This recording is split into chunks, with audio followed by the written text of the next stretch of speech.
તમારી અંદર જે જોવે છે એનું તમને ભાન નહીં થાય તો પ્રકૃતિથી અલગ કેવી રીતે થાશું આપણે?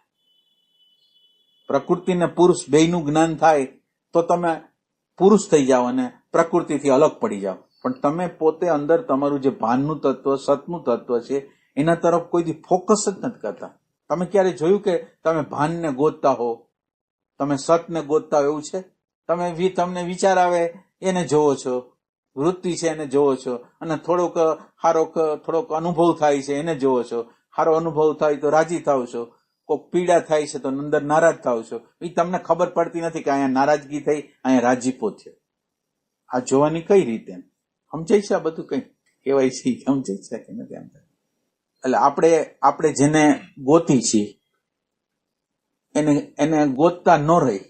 આપણે જેને ગોતવા માંગી છીએ, જે તત્વને ગોતવા માંગી છીએ એના તરફ ક્યારે જોવા માંગતા ન હોય અને જે ઈ નથી એને હંમેશા જોયા રાખતા હોય તો શું થાય?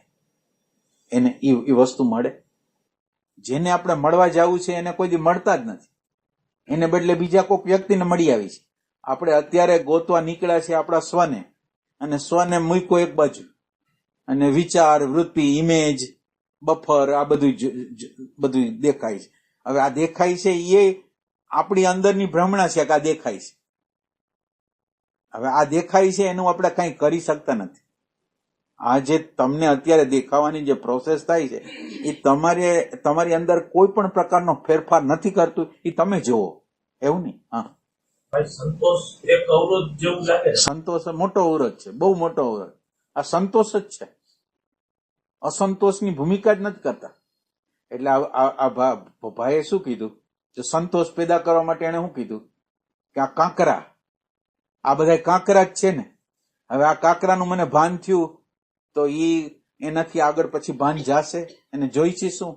જે અત્યારે જે કરે છે એમાં સંતોષ જોઈ છે, અને અત્યારે જે છે એમાં સંતોષ તમે લેવા જાઓ એટલે તમે કોઈ દી કરતા કોઈ દી યાત્રા જ ન કરી શકો. અત્યારે તમે જે કરો છો એ અવ્યવસ્થિત છે, ત્યાં વ્યવસ્થા નથી, એ સત્ય નથી, એ જૂઠાણું છે. અને એ જૂઠાણાને જૂઠાણા તરીકે હવે જે અંદર ગોતે છે, અંદર જે પોતાના આપણે જે પ્રકારે જીવન જીવી છીએ એને આપણે સત્ય ઠેરવવા માંગી છીએ. જે અત્યારનું જીવન જીવી છે એ સત્ય ઠેરવવા માંગી છે. એટલે કેટલાક લોકો, તમે એમ સમજો કે કેટલાક લોકો એવા હોય, એટલે આ બધું રમત હોય આની અંદર. કેટલાક લોકો એવા હોય કે એને આ બધી વિચાર દેખાતા હોય, વૃત્તિ દેખાતી હોય, એને પોતાનું અંદરની લુચાઈ દેખાતી હોય. તમારા કરતા આગળ વધેલા લોકોની વાત કરું છું. એ કેવી રીતે છેતરપિંડી કરે એને હું તમને વાત કરું છું. એટલે આ બધું એને દેખાડતું હોય કે હું આ સ્વાર્થથી કરું છું, આ આવી રીતે કરું છું, આવી રીતે કરું છું. હવે એ ખબર પડે છે એક વાત છે. હવે એ ખબર પડવા દ્વારા એ બફરને ગોતે છે. હવે શું કરે છે? પેલા એને સંઘર્ષ થતો, પેલા એ વ્યક્તિને બીજી વ્યક્તિ હારે સંઘર્ષ થતો. હવે એને આ જોવાની પ્રક્રિયા દ્વારા એને શું કર્યું કે મને તો ખબર છે કે હું તો સ્વાર્થી છું, હું લુચ્ચું છું, એ અંદર કરી લીધું. અને હવે જે ઓલો ઝઘડો કરવાની જે વૃત્તિ હતી ને, સામેવાળા રે કોઈ રે, જે આપણી હારે પ્રતિકૂળ હોય એની હારે ઝઘડો કરવાની વૃત્તિ હતી ને, એને એવું બફર નાખી દીધું, અંદર એવું બફર નાખી દીધું કે હું એવો જ છું અને ઈ એવા જ છે, હું એવો જ છું, ઈ એવા જ છે. અને એને આખું નાટક કેવી રીતે ગોઠવી દીધું કે પોતે સ્વાર્થી કરે છે, પોતે કપટથી કરે છે, પોતે લુચાઈથી કરે છે. એટલે આ એને ભાન થયું, જો તમે બરાબર જો. પણ એ ભાનનો એનો ઉપયોગ કેવી રીતે કર્યો? ઓલું જે ફાઇટિંગ થતું હતું ને એમાં બફર નાખવા માટે. એટલે મારે કરવું છે તો એની વસ્તુ કરવી છે, મને જે ગમે છે એ જ કરવું છે. આમાં ભાનને મારે કઈ વધારવું નથી. મારે જે ગમે છે એને હું મારો હારો, એમ કે મને તો મારી જાતથી મને ખબર છે કે હું તો લુચાઈ કરું છું, હું કપટ કરું છું, હું સ્વાર્થમાં જ જીવું છું. આ એક નફટ, એટલે અંદરની એક નફટ વૃત્તિ થઈ ગઈ. અને નફટ વૃત્તિ નફટ ન લાગે એના માટે મને ખબર છે હું રાખું, મને આ બધી ખબર છે, એ રીતે જીવવું.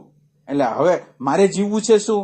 તો કે મારે શબ્દ, સ્પર્શ, રૂપ, રસ, ગંધ, માન, મોટાઈ, વ્યવસ્થા, આ બધી મારે વસ્તુ જોઈ છે. એટલે મને આ ખબર છે, એ મને આશ્વાસન શું આપે? આ જીવવા માટે મને કોઈ સંઘર્ષ ન થાય, બહારની વસ્તુને જેટલા બફર મૂકી શકું એટલે મારા સંઘર્ષ એટલા ઓછા થઈ જાય.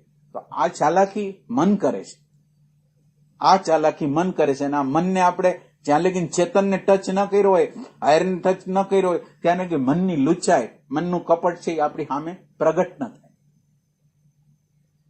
એટલે ઘણા લોકોને બહુ દેખાતું હોય, બહુ સમજાતું હોય, પોતાનો યુગો કેવી રીતે કામ કરે છે બધું દેખાતું હોય, પણ ઈ એની જાતને છેતરે, પછી બફર મૂકી દે. પોતાને જે જીવન એટલે પોતાને સાહસ નથી કરવું.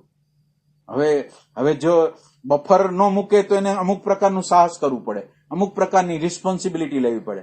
એટલે હવે એ રિસ્પોન્સિબિલિટી લેવા નથી માંગતો.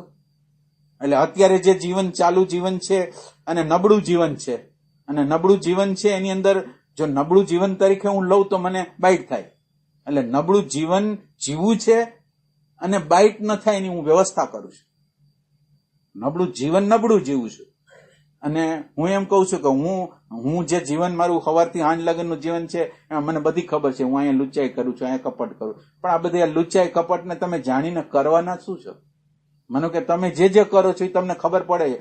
હવે તમારે તમારી સિક્યુરિટીમાંથી જવું નથી, તમારી સિક્યુરિટી છોડવી નથી, તમારે કોઈ જવાબદારી લેવી નથી. એટલે તમે આ બફર મૂકી દીધા. અને માણસ પોતાની જાતને એટલો બધો છેતરે છે ને કે ન પૂછો વાત. ખાલી એક પ્રશ્ન, ભાઈએ આ પ્રશ્ન ખાલી પૂછ્યો ને કે આ કાંકરા, એટલે એને આશ્વાસન જોઈશે કે આ કાંકરા છે એમને દેખાય છે, તો પછી આગળનો રસ્તો નીકળશે કે નહીં? અત્યારે ખબર પડશે તો પડશે, પછી ક્યારે નહીં. આ ક્ષણે જેટલી ખબર પડી મને, નાનકડી હરખી જેટલી ખબર પડી એટલી ખબર પડી એ પડી, નકર પછી ક્યારે ખબર નહીં પડે. આપણને એમ થાય કે ભવિષ્યમાં ખબર પડશે, એવું નહીં. અત્યારે તમને કેટલા અંશમાં ખબર પડે છે. અને આની ચાલાકી શું છે? આની યંત્રની ચાલાકી શું છે? કે કોઈ પણ વસ્તુ આપણને દેખાય ને એટલે પ્રકૃતિ પાછી એના કરતા સૂક્ષ્મ બની જાય. તમને જે દેખાણું છે ને એના કરતા એ સૂક્ષ્મ બની ગઈ. સૂક્ષ્મ બની ગઈ એટલે તમે સૂક્ષ્મ ન થાવ તો એ તમને છેતરી જ જાય. હવે તમારે સૂક્ષ્મ થવા માટે હાયરને ટચ કરવો પડે. અને હાયરને તમે ટચ ન કરો તો તમે જીવનભર સાધના કરો, તમને સમજાશે નહીં કે આ યંત્ર તમારી યાર શું છેતરપિંડી કરે છે. એ ખબર નહીં પડે. સમજાય છે આ બધું? તમે આ બધી ચાલાકીઓ આપણે અંદર આપણે કરતા જ હોઈશું. આપણે ગમે એટલા ખરાબ હોય, તમે જોજો, ગમે એટલો ખરાબ વ્યવહાર હોય, હૃદય વગરના હોય, આમ ગમે તેવા હોય, પણ આપણે આપણી જાતને હારી જ ઠેરાવશું. તમે જોજો. હવે બધોય દોષનો ટોપલો બીજા ઉપર, જે આપણી આજુબાજુના લોકો હોય એના ઉપર દોષનો ટોપલો. અને કેટલાક લોકો દોષનો ટોપલો બીજા ઉપર ન આપે કે હું એવો છું ને એ એવા જ છે, એમ કરીને પોતાને જે સુખ જોઈ છે એ લઈ જાય. ઓલું પેલા ફાઇટિંગ એમ હતું કે હું આટલું કરું ને આ કેમ નથી કરતો. હવે એને સુખ જે જોઈ છે એના માટે જે બફર બનાવવો હોય ને એ બફર બનાવી લે છે અને જીવનને ઊંઘમાં પસાર કરી દે છે. એટલે માણસ જાત પોતાની હારે બહુ આમ છેતરપિંડી બહુ કરે છે. એટલે આપણે આમાં આપણે કહેવાય એમ માંગીએ છીએ કે ચેતન તત્વ છે એનો આપણે ઇન્ક્વાયરી નહીં કરીને, ચેતન તત્વને કોઈ થોડોક સ્પર્શ નહીં કરી તો આમ આમૂલ પરિવર્તન નહીં થાય. હાયર જે છે, હાયર એને જો આપણને પકડશું નહીં, આ ભાન તત્વને આપણે જો ફોકસ નહીં કરીએ તો આ પ્રકૃતિને આપણે કાપી નહીં શકીએ. બેયનું જ્ઞાન હોવું જોઈએ. પ્રકૃતિનું જ્ઞાન હોવું જોઈએ, પુરુષનું જ્ઞાન હોવું જોઈએ, દ્રષ્ટાનું જ્ઞાન હોવું જોઈએ.